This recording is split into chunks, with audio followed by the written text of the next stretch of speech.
Hi ವೀಕ್ಷಕರೇ ನೋಡಿ, ಸರ್ಕಾರದಿಂದ ಕೊನೆಗೂ ಪ್ರತಿಯೊಂದು ಗೃಹಲಕ್ಷ್ಮಿ ಫಲಾನುಭವಿಗಳಿಗೆ 3 ತಿಂಗಳ 6,000 ಹಣ ಈ ಆಗಸ್ಟ್ ತಿಂಗಳಲ್ಲಿ ನಿಮ್ಮ ಬ್ಯಾಂಕ್ ಖಾತೆಗೆ ಜಮಾ ಮಾಡ್ತಾ ಇದ್ದು, ಈಗಾಗಲೇ ಸುಮಾರು 5ರಿಂದ 10 ಲಕ್ಷಕ್ಕಿಂತ ಅಧಿಕ ಮಹಿಳೆಯರ ಬ್ಯಾಂಕ್ ಖಾತೆಗೆ ಹಣ ಜಮಾ ಆಗೋದಕ್ಕೆ ಶುರುವಾಗಿದೆ.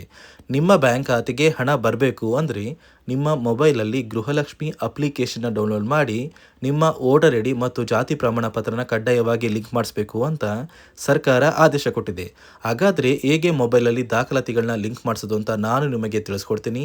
ಅದೇ ರೀತಿ ಸರ್ಕಾರದಿಂದ ಕರ್ನಾಟಕದ 28 ಜಿಲ್ಲೆಗಳನ್ನು ಆಯ್ಕೆ ಮಾಡಿ ಒಟ್ಟು ಗೃಹಲಕ್ಷ್ಮಿ ಯೋಜನೆಯ 3 ತಿಂಗಳ 6,000 ಹಣನ ಆಗಸ್ಟ್ 3ರಿಂದ ಫಲಾನುಭವಿಗಳ ಬ್ಯಾಂಕ್ ಖಾತೆಗೆ ಜಮಾ ಮಾಡ್ತಾ ಇದ್ದು, ಯಾವ ಜಿಲ್ಲೆಗಳಿಗೆ ಹಣ ಬರ್ತಾ ಇದೆ, ಯಾವ ಜಿಲ್ಲೆಗಳಿಗೆ ಹಣ ಕ್ಯಾನ್ಸಲ್ ಆಗಿದ್ದು, ಏನೆಲ್ಲ ಹೊಸ ನಿಯಮಗಳು ಗೃಹಲಕ್ಷ್ಮಿಗೆ ಬಂದಿದೆ ಅಂತ ಕೂಡ ತಿಳಿಸ್ಕೊಡ್ತೀನಿ. ಅದಕ್ಕಿಂತ ಮೊದಲು ನೀವು ನನ್ನ ಚಾನಲ್ನ ಇನ್ನೂ ಕೂಡ ಸಬ್ಸ್ಕ್ರೈಬ್ ಆಗದೆ ಹಾಗೆ ವಿಡಿಯೋ ನೋಡ್ತಾ ಇದ್ರೆ ದಯವಿಟ್ಟು ಪ್ರತಿಯೊಬ್ಬರು ಚಾನಲ್ನ ಸಬ್ಸ್ಕ್ರೈಬ್ ಮಾಡಿಕೊಂಡು ಹಾಗೆ ವಿಡಿಯೋಗೆ ಒಂದು ಲೈಕ್ನ ಕೊಡಿ.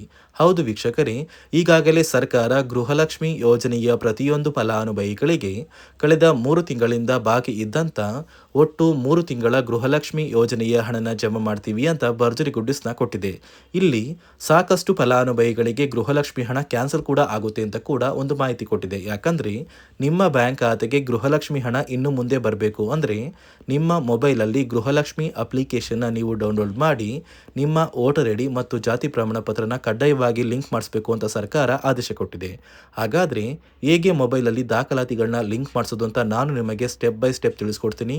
ಅದೇ ರೀತಿ ಸರ್ಕಾರ ಕರ್ನಾಟಕದ 28 ಜಿಲ್ಲೆಗಳನ್ನು ಆಯ್ಕೆ ಮಾಡಿ ಒಟ್ಟು 3 ತಿಂಗಳ ಗೃಹಲಕ್ಷ್ಮಿ ಯೋಜನೆಯ 6,000 ಹಣನ ಪ್ರತಿ ಫಲಾನುಭವಿಗಳಿಗೆ ಆಗಸ್ಟ್ 3 ಅಂದರೆ ನಿಮ್ಮ ಬ್ಯಾಂಕ್ ಖಾತೆಗೆ ಸರ್ಕಾರ ಈ ಆಗಸ್ಟ್ ತಿಂಗಳಲ್ಲಿ 6,000 ಹಣನ ಜಮಾ ಮಾಡ್ತಾ ಇದ್ದು, ಯಾವ ನಿಯಮಗಳನ್ನ ಸರ್ಕಾರ ಜಾರಿಗೆ ತಂದಿದ್ದು, ಯಾರಿಗೆಲ್ಲ ಹಣ ಕ್ಯಾನ್ಸಲ್ ಆಗಿದೆ, ಯಾರಿಗೆಲ್ಲ ಹಣ ಬರ್ತಾ ಇದೆ ಅಂತ ನಾನು ನಿಮಗೆ ತಿಳಿಸ್ಕೊಡ್ತೀನಿ. ಅದಕ್ಕಿಂತ ಮೊದಲು ನೋಡಿ ವೀಕ್ಷಕರೇ, ಮೊದಲು ಸರ್ಕಾರ ಯಾವ ಕಾರಣಕ್ಕೆ ಗೃಹಲಕ್ಷ್ಮಿ ಯೋಜನೆಗೆ ಹೊಸ ರೀತಿಯ ಒಂದು ನಿಯಮಗಳನ್ನ ತಂದಿದೆ ಅಂದರೆ, ಇಲ್ಲಿ ಗೃಹಲಕ್ಷ್ಮಿಯಲ್ಲಿ ಸುಮಾರು 6ರಿಂದ 7 ಲಕ್ಷಕ್ಕಿಂತ ಅಧಿಕ ಮಹಿಳೆಯರ ಹತ್ರ ಒಂದು ವೋಟರ್ ಐ ಡಿ ಕಾರ್ಡ್ ಇಲ್ಲ. ಅಂದರೆ ವೋಟರ್ ಐ ಡಿ ಇಲ್ಲ ಅಂದರೂ ಕೂಡ ಅವರು ಸರ್ಕಾರದಿಂದ ಬರುವ ಗೃಹಲಕ್ಷ್ಮಿ ಹಣನ ಪಡಿತಾ ಇದ್ದಾರೆ. ಮತ್ತು ಸಾಕಷ್ಟು ಫಲಾನುಭವಿಗಳ ಒಂದು ಬ್ಯಾಂಕ್ ಖಾತೆ ಏನಿದೆ, ಆ ಒಂದು ಬ್ಯಾಂಕ್ ಖಾತೆ ಹೊರ ರಾಜ್ಯದ ಬ್ಯಾಂಕ್ ಖಾತೆ ಆಗಿದೆ. ಅಂದರೆ ಕರ್ನಾಟಕದಲ್ಲಿರುವಂತಹ ಫಲಾನುಭವಿಗಳು ಬೇರೆ ರಾಜ್ಯದಲ್ಲಿ ಹೊಂದಿರುವಂತಹ ಒಂದು ಬ್ಯಾಂಕ್ ಖಾತೆನ ಕೊಟ್ಟು ಗೃಹಲಕ್ಷ್ಮಿ ಹಣನ ಪಡಿತಾ ಇದ್ದಾರೆ. ಅದೇ ರೀತಿ ಸಾಕಷ್ಟು ರೀತಿಯ ಹೊಸ ಬದಲಾವಣೆಗಳು ಯಾವ ಕಾರಣಕ್ಕೆ ಬರ್ತಾ ಇದೆ ಅಂದರೆ, ಗೃಹಲಕ್ಷ್ಮಿ ಯೋಜನೆಯಲ್ಲಿ ಅರ್ಹವಿರುವ ಫಲಾನುಭವಿಗಳಿಗೆ ಅಂದರೆ ಕರ್ನಾಟಕದವರಾಗಿದ್ದು ಕರ್ನಾಟಕದಲ್ಲೇ ವೋಟರ್ ಐ ಡಿನ ಹೊಂದಿದ್ದು ಕರ್ನಾಟಕದ ಫಲಾನುಭವಿಗಳಾಗಿದ್ದು ಇವರ ಬ್ಯಾಂಕ್ ಖಾತೆಗೆ ಹಣ ತಲುಪಬೇಕು, ಬೇರೆ ಫಲಾನುಭವಿಗಳಿಗೆ ಯಾವುದೇ ಕಾರಣಕ್ಕೂ ಹಣ ತಲುಪಬಾರದು ಅಂತ ಸರ್ಕಾರ ನಿರ್ಧಾರ ಮಾಡಿದೆ. ಇದೇ ಕಾರಣಕ್ಕೆ ಸಾಕಷ್ಟು ಫಲಾನುಭವಿಗಳು ಗೃಹಲಕ್ಷ್ಮಿ ಯೋಜನೆಯ ಒಂದು ಅರ್ಹರ ಪಟ್ಟಿಯಿಂದ ಕ್ಯಾನ್ಸಲ್ ಆಗ್ತಾ ಇದ್ದಾರೆ. ನಿಮ್ಮ ಒಂದು ಮನೆ ಬಾಗಿಲಿಗೆ ಸರ್ಕಾರದಿಂದ ಅಧಿಕಾರಿಗಳು ಬರ್ತಾರೆ. ಸೊ ಸರ್ಕಾರ ಗೃಹಲಕ್ಷ್ಮಿ ಮರುನೋಂದಣಿಗೆ ಒಂದು ಅಪ್ಲಿಕೇಶನ್ ಕೂಡ ಕೊಟ್ಟಿದ್ದಾರೆ. ಅಂದರೆ ಮೊಬೈಲಲ್ಲೇ ಆ ಒಂದು ಅಧಿಕಾರಿಗಳು ನಿಮ್ಮ ಮನೆ ಬಾಗಿಲಿಗೆ ಬಂದು ನಿಮ್ಮ ದಾಖಲಾತಿಗಳಾದ ರೇಷನ್ ಕಾರ್ಡ್, ಆಧಾರ್ ಕಾರ್ಡ್ ಮತ್ತು ವೋಟರ್ ಐ ಡಿ ಇದೀಗ ಕಡ್ಡಾಯ ಮಾಡಿದೆ. ಅದೇ ರೀತಿ ಜಾತಿ ಪ್ರಮಾಣ ಪತ್ರ ಬೇಕಾಗುತ್ತಂತ ನೀವು ಕೇಳಿದ್ರೆ ಸದ್ಯಕ್ಕೆ ಸರ್ಕಾರ ಯಾವುದೇ ರೀತಿಯ ಜಾತಿ ಪ್ರಮಾಣ ಪತ್ರನ ಕೇಳ್ತಾ ಇಲ್ಲ. ಬದಲಿಗೆ ನಿಮ್ಮ ಒಂದು ಪತಿಯ ಆಧಾರ್ ಕಾರ್ಡ್, ನಿಮ್ಮ ಒಂದು ವೋಟರ್ ಐ ಡಿ ಮತ್ತು ನಿಮ್ಮ ಒಂದು ಮನೆಯ ರೇಷನ್ ಕಾರ್ಡ್ನ ಕೊಟ್ಟು ನೀವು ಗೃಹಲಕ್ಷ್ಮಿಗೆ ಮರು ನೋಂದಣಿನ ಮಾಡ್ಕೋಬೇಕು. ಈ ಒಂದು ಕೆಲಸನ ಮಾಡೋದು ಗ್ರಾಮದಿಂದ ಕೆಲವು ಅಧಿಕಾರಿಗಳು ಬರ್ತಾರೆ. ಅಂದರೆ ಗ್ರಾಮ ಅಭಿವೃದ್ಧಿ ಇಲಾಖೆಯಿಂದ ಕೆಲವೊಂದು ಅಧಿಕಾರಿಗಳು ಬಂದರೆ ಅಂಗನವಾಡಿಯ ಕಾರ್ಯಕರ್ತರು ಕೂಡ ನಿಮ್ಮ ಮನೆ ಬಾಗಿಲಿಗೆ ಬಂದು ಪ್ರತಿ ಫಲಾನುಭವಿಗಳ ದಾಖಲಾತಿಗಳನ್ನ ಎಂಟ್ರಿ ಮಾಡ್ಕೊಂಡು ಹೋಗ್ತಾರೆ. ಸೊ ಆ ಒಂದು ಫಲಾನುಭವಿಗಳು ಎಂಟ್ರಿ ಮಾಡಿದ ನಂತರ ಸರ್ಕಾರದಿಂದ ನಿಮಗೆ ಒಂದು ನೋಟಿಫಿಕೇಶನ್ ಬರುತ್ತೆ. ನಿಮ್ಮ ಮೊಬೈಲ್ ನಂಬರ್ ಏನಿದೆ ಆ ಒಂದು ಮೊಬೈಲ್ ನಂಬರ್ಗೆ ಒಂದು ಮೆಸೇಜ್ ಬರುತ್ತೆ. ಅಂದರೆ ನಿಮ್ಮ ಗೃಹಲಕ್ಷ್ಮಿ ಮರು ನೋಂದಣಿ ಅರ್ಜಿನ ನಾವು ಸ್ವೀಕಾರ ಮಾಡಿದ್ದೀವಿ ಮತ್ತು ಮುಂದಿನ ದಿನಗಳಲ್ಲಿ ನಿಮ್ಮ ಒಂದು ಗೃಹಲಕ್ಷ್ಮಿ ಹಣನ ನಿಮ್ಮ ಬ್ಯಾಂಕ್ ಖಾತೆಗೆ ಜಮಾ ಮಾಡ್ತೀವಿ ಅಂತ ಸರ್ಕಾರದಿಂದಲೇ ಒಂದು ಮೆಸೇಜ್ನ ಕಳಿಸ್ತಾರೆ. ಆದರೆ ನೀವು ನಿಮ್ಮ ಮೊಬೈಲ್ ನಂಬರ್ನ ಆಕ್ಟಿವ್ ಆಗಿರುವಂತಹ ಮೊಬೈಲ್ ನಂಬರ್ನ ಕೊಡಬೇಕು. ಯಾಕಂದರೆ ನಿಮ್ಮ ಬ್ಯಾಂಕ್ ಖಾತೆಗೆ ಲಿಂಕ್ ಆಗಿರುವಂತಹ ಮೊಬೈಲ್ ನಂಬರ್ ಬೇರೆ ಇರುತ್ತೆ ಮತ್ತು ನೀವು ಹೊಂದಿರುವಂತಹ ಒಂದು ಮೊಬೈಲ್ ನಂಬರ್ ಬೇರೆ ಇರುತ್ತೆ. ಇದೇ ಕಾರಣಕ್ಕೆ ಕರೆಕ್ಟ್ ಆಗಿರುವಂತಹ ಒಂದು ಮೊಬೈಲ್ ನಂಬರ್ನ ಕೊಟ್ಟರೆ ಆದಷ್ಟು ಬೇಗ ನೀವು ಮರು ಅರ್ಜಿನ ಹಾಕಿ ಗೃಹಲಕ್ಷ್ಮಿ ಹಣನ ಪಡ್ಕೋಬೋದು. ಅದೇ ರೀತಿ ನೀವು ಹೊಂದಿರುವ ಬ್ಯಾಂಕ್ ಖಾತೆ ಏನಿದೆ ಆ ಒಂದು ಬ್ಯಾಂಕ್ ಖಾತೆನ ನೀವು ಆ್ಯಕ್ಟಿವ್ ಆಗಿ ಇಟ್ಕೋಬೇಕು. ಅಂದರೆ ಯಾವುದೇ ರೀತಿಯ ಒಂದು ವಹಿವಾಟನ್ನು ನಡೆಸ್ತಾ ಇಲ್ಲ ಅಂದರೆ ನಿಮ್ಮ ಒಂದು ಬ್ಯಾಂಕ್ ಖಾತೆಗೆ ಗೃಹಲಕ್ಷ್ಮಿ ಹಣ ಖಂಡಿತವಾಗಿಯೂ ಬರೋದಿಲ್ಲ. ಅದೇ ರೀತಿ ನೋಡಿ ವೀಕ್ಷಕರೇ, ನಿಮ್ಮ ಮನೆಯ ಕುಟುಂಬರು ಅಂದರೆ ಗೃಹಲಕ್ಷ್ಮಿ ಯೋಜನೆಯ ಒಂದು ಸದಸ್ಯ ಏನಾರನ್ನು ಮರಣ ಹೊಂದಿದ್ದು ಅವರ ಬದಲಾಗಿ ನೀವು ಅಪ್ಲಿಕೇಶನ್ ಹಾಕ್ತೀವಿ ಅಂದರೆ ಅದು ಸಾಧ್ಯವಿಲ್ಲ. ಯಾಕಂದರೆ ನಿಮ್ಮ ಒಂದು ರೇಷನ್ ಕಾರ್ಡಲ್ಲಿ ಮನೆಯ ಯಜಮಾನಿ ಯಾರಿರ್ತಾರೆ ಅವರೇ ಮಾತ್ರ ಗೃಹಲಕ್ಷ್ಮಿ ಯೋಜನೆಗೆ ಅರ್ಹರಾಗಿರ್ತಾರೆ. ಒಂದು ವೇಳೆ ಮನೆಯ ಸದಸ್ಯರು ಯಜಮಾನಿಯಾಗಿದ್ದು ಅವರು ಮರಣ ಹೊಂದಿದ್ರೆ ನೀವು ಗೃಹಲಕ್ಷ್ಮಿ ಯೋಜನೆಗೆ ಅಪ್ಲಿಕೇಶನ್ ಹಾಕೋದಕ್ಕೆ ಆಗೋದಿಲ್ಲ. ಮೊದಲು ನಿಮ್ಮ ಮನೆಯಲ್ಲಿ ಇರುವಂತಹ ಒಂದು ಹೆಣ್ಣು ಮಗಳು ಅಂದರೆ ಮಹಿಳೆ, ನಿಮ್ಮ ಒಂದು ಪತ್ನಿ ಇರ್ಬೋದು ಅಥವಾ ನಿಮ್ಮ ಒಂದು ತಾಯಿ ಇರ್ಬೋದು, ಅವ್ರನ್ನ ಮನೆಯ ಯಜಮಾನಿ ನೀವು ಮಾಡಬೇಕಾಗುತ್ತೆ.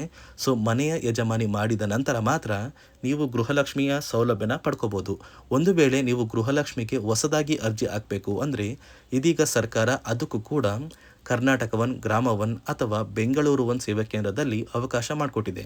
ಆದರೆ ಮೊದಲ ಥರ ಇವಾಗ ನೀವು ಅರ್ಜಿನ ಹಾಕೋದಕ್ಕೆ ಆಗೋದಿಲ್ಲ. ಬದಲಿಗೆ ನಿಮ್ಮ ರೇಷನ್ ಕಾರ್ಡ್ನ ತೊಗೊಂಡೋಗ್ಬೇಕು, ನಿಮ್ಮ ಆಧಾರ್ ಕಾರ್ಡ್ನ ತೊಗೊಂಡೋಗ್ಬೇಕು, ನಿಮ್ಮ ಒಂದು ಪತಿಯ ಆಧಾರ್ ಕಾರ್ಡ್ನ ಕೂಡ ತೊಗೊಂಡೋಗ್ಬೇಕಾಗುತ್ತೆ. ನಿಮ್ಮ ವೋಟರ್ ಐ ಡಿ ಕೂಡ ಕಡ್ಡಾಯವಾಗುತ್ತೆ. ನಿಮ್ಮ ವೋಟರ್ ಐ ಡಿ ನಿಮ್ಮ ಹತ್ರ ಇದ್ದರೆ ಮಾತ್ರ ನೀವು ಗೃಹಲಕ್ಷ್ಮಿ ಯೋಜನೆಯ ಒಂದು ಅರ್ಹತೆಯನ್ನು ಪಡ್ಕೋತೀರಾ.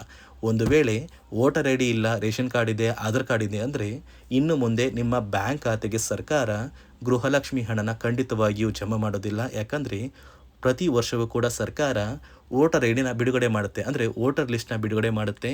ಈ ಒಂದು ಲಿಸ್ಟಲ್ಲಿ ಕೆಲವು ಫಲಾನುಭವಿಗಳ ಒಂದು ಹೆಸರನ್ನ ಕ್ಯಾನ್ಸಲ್ ಮಾಡುತ್ತೆ. ಒಂದು ವೇಳೆ ನಿಮ್ಮ ವೋಟರ್ ಐ ಡಿ ಏನಾದರೂ ಕ್ಯಾನ್ಸಲ್ ಆಗಿದ್ದರೆ ನಿಮ್ಮ ಬ್ಯಾಂಕ್ ಖಾತೆಗೆ ಗೃಹಲಕ್ಷ್ಮಿ ಹಣನ ಸರ್ಕಾರ ಕ್ಯಾನ್ಸಲ್ ಮಾಡುತ್ತೆ. ಈ ಕೂಡಲೇ ನೀವು ನಿಮ್ಮ ದಾಖಲಾತಿಗಳು ಎಲ್ಲ ಕೂಡ ಸರಿ ಇದೆ ಅಂತ ತಿಳ್ಕೊಳ್ಳಿ.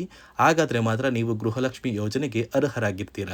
ಸರ್ಕಾರ ಯಾವ ಕಾರಣಕ್ಕೆ ಈ ರೀತಿಯ ಹೊಸ ಬದಲಾವಣೆಗಳನ್ನ ತರ್ತಾ ಇದೆ ಅಂದರೆ ಇಲ್ಲಿಯವರೆಗೂ ಸುಮಾರು 60 ಕೋಟಿಗಿಂತ ಅಧಿಕ ಮೊತ್ತನ ಸರ್ಕಾರ ನಷ್ಟ ಮಾಡಿಕೊಂಡಿದೆ. ಅಂದರೆ ಫಲಾನುಭವಿಗಳು ನಮ್ಮ ಕರ್ನಾಟಕದವರೇ ಅಲ್ಲ, ಅಂತಹ ಫಲಾನುಭವಿಗಳಿಗೂ ಕೂಡ ಸರ್ಕಾರದಿಂದ ಹಣ ಹೋಗಿದೆ ಮತ್ತು ಸಾಕಷ್ಟು ಫಲಾನುಭವಿಗಳು ಮರಣ ಹೊಂದಿದ್ದಾರೆ. ಅಂತಹ ಫಲಾನುಭವಿಗಳಿಗೂ ಕೂಡ ಹಣ ಹೋಗ್ತಾ ಇದೆ ಮತ್ತು ಫಲಾನುಭವಿಗಳು ಹೊಂದಿರುವ ಬ್ಯಾಂಕ್ ಖಾತೆ ಕೂಡ ಆ್ಯಕ್ಟಿವ್ ಇಲ್ಲ.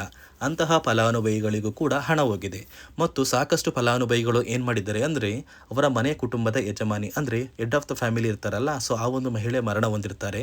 ಸೊ ಏನೋ ಒಂದು ಕಾರಣದಿಂದ ಮರಣ ಹೊಂದಿದ್ದು ಅವರ ಬ್ಯಾಂಕ್ ಖಾತೆಗೆ ಬರುವ ಗೃಹಲಕ್ಷ್ಮಿ ಹಣನ ಒಂದು ATM ಮೂಲಕ ವಿತ್ಡ್ರಾ ಮಾಡಿದ್ದಾರೆ ಮತ್ತು ಫೋನ್ಪೇ ಮೂಲಕ ಟ್ರಾನ್ಸ್ಫರ್ ಮಾಡ್ಕೊಂಡಿದ್ದಾರೆ. ಇದೀಗ ಸರ್ಕಾರ ಈ ರೀತಿಯ ಒಂದು ಹೊಸ ಬದಲಾವಣೆಗಳನ್ನ ಜಾರಿಗೆ ತಂದರೆ ಯಾರಿಗೂ ಕೂಡ ಗೃಹಲಕ್ಷ್ಮಿ ಹಣ ಮೋಸ ಆಗೋದಿಲ್ಲ ಮತ್ತು ಪ್ರತಿ ಫಲಾನುಭವಿಗಳಿಗೆ ಹಣ ಬಂದೇ ಬರುತ್ತೆ ಅಂತ ಆದೇಶ ಕೊಟ್ಟಿದೆ. ನೀವು ಕೇಳ್ಬೋದು ವೀಕ್ಷಕರೇ, 3 ವರ್ಷದಿಂದ ಯಾವುದೇ ಕಾರಣಕ್ಕೂ ನಮಗೆ ಗೃಹಲಕ್ಷ್ಮಿ ಯೋಜನೆ ಹಣ ಮಿಸ್ ಆಗಿಲ್ಲ. ಸೊ ಇದೀಗ ಏನಕ್ಕೆ ಸಡನ್ ಆಗಿ ಈ ಥರ ಬದಲಾವಣೆಗಳು ಬರ್ತಾ ಇದೆ ಅಂದರೆ ಸರ್ಕಾರದಿಂದ ಕೆಲವು ಅಧಿಕಾರಿಗಳು ಒಂದು ಚರ್ಚೆ ನಡೆಸಿದ್ದಾರೆ. ಒಂದು ಸಭೆಯಲ್ಲಿ ಗೃಹಲಕ್ಷ್ಮಿ ಯೋಜನೆಯ ಕುರಿತು ಒಂದು ಸಭೆ ಮಾಡಿದಾಗ ಅಲ್ಲಿ ಗೃಹಲಕ್ಷ್ಮಿ ಯೋಜನೆಯಲ್ಲಿ ಸಾಕಷ್ಟು ರೀತಿಯ ಲೋಪದೋಷಗಳು ಕಂಡು ಬಂದಿದೆ. DBT ಮೂಲಕ ನಿಮ್ಮ ಬ್ಯಾಂಕ್ ಖಾತೆಗೆ ಹಣನ ಹಾಕಬೇಕಾದ್ರೆ ಸಾಕಷ್ಟು ಫಲಾನುಭವಿಗಳಿಗೆ ಹಣ ಹೋಗ್ತಾ ಇದೆ.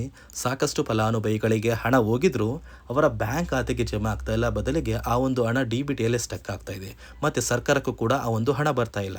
ಮತ್ತು ಸರ್ಕಾರ ಹಾಕಿರುವ ಹಣ ಇನ್ನೂ ಕೂಡ ಹಾಗೇ ಇದೆ. ಸಾಕಷ್ಟು ಫಲಾನುಭವಿಗಳು ಆ ಒಂದು ಹಣನ ಯೂಸ್ ಕೂಡ ಮಾಡ್ತಾ ಇಲ್ಲ, ಅಂದರೆ ಅದು ಬ್ಯಾಂಕ್ ಖಾತೆಯಲ್ಲಿ ಹಂಗೇನೆ ಇದೆ. ಇದೇ ಕಾರಣಕ್ಕೆ ಸರ್ಕಾರ ಈ ರೀತಿಯ ಹೊಸ ಬದಲಾವಣೆಗಳನ್ನ ತಂದಿದ್ದು, ಯಾರೆಲ್ಲ ಫಲಾನುಭವಿಗಳು ಸರ್ಕಾರಕ್ಕೆ ತೆರಿಗೆನ ಕಟ್ತಾ ಇದ್ದೀರಾ, ಗೌರ್ನಮೆಂಟ್ ಜಾಬಲ್ಲಿದ್ದೀರಾ ಮತ್ತು ಇನ್ಕಮ್ ಟ್ಯಾಕ್ಸ್ನ ಪೇ ಮಾಡ್ತಾ ಇದ್ದೀರಾ, ಇಂತಹ ಫಲಾನುಭವಿಗಳ ಹೆಸರನ್ನ ಇನ್ನು ಮುಂದೆ ಸರ್ಕಾರ ಗೃಹಲಕ್ಷ್ಮಿ ಯೋಜನೆಯಿಂದ ಕ್ಯಾನ್ಸಲ್ ಮಾಡಿದೆ.